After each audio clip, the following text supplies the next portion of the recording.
Good morning, everyone, and welcome to the 10th Japan Times Sustainability Roundtable. And in celebration of this being our 10th one, we have the Roundtable back. So we have an actual real Roundtable.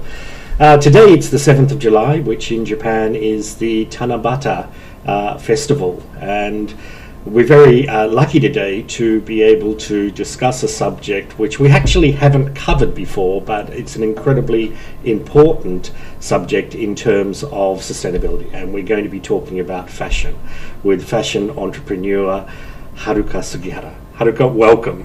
Thank you. It's wonderful to be here today. It's really nice to have you here, and I'm really looking forward to having the discussion today. You've brought along some of the pieces you do. So, Haruka, you upcycle kimonos.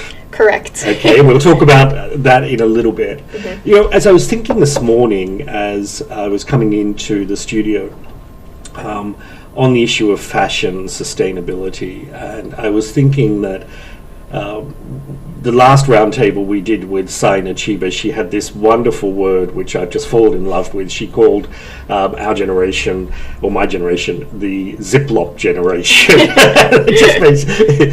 And yeah, I was thinking in the area of fashion, actually, when we were kids, fashion was designed for something to last. Yes. We always had a grandmother or an aunt, or sometimes our mother, who would knit us sweaters, and there were hand-me-downs if you lived in a large family. And I think we tended to look at what we wore as something that was more durable. Mm-hmm. And over the years, it's become, as people say the word fast fashion, it's become this incredibly fast cycle, probably fueled by marketing and all sorts of things.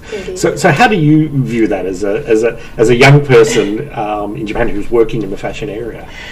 So indeed, the Ziploc generation was indeed different times, and me myself, I think I still grew up in that. Inspired by that idea. My mother and my grandmother and my mom still used to make me clothes out of old curtains. You know, I still experience all of that.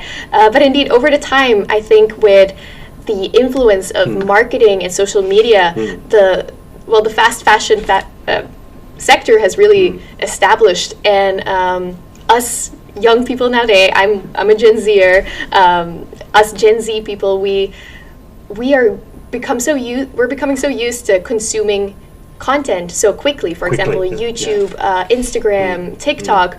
We see so many things in one day, and the fashion industry was one of those players to really play into that and start creating this thing called seasons of fashion. So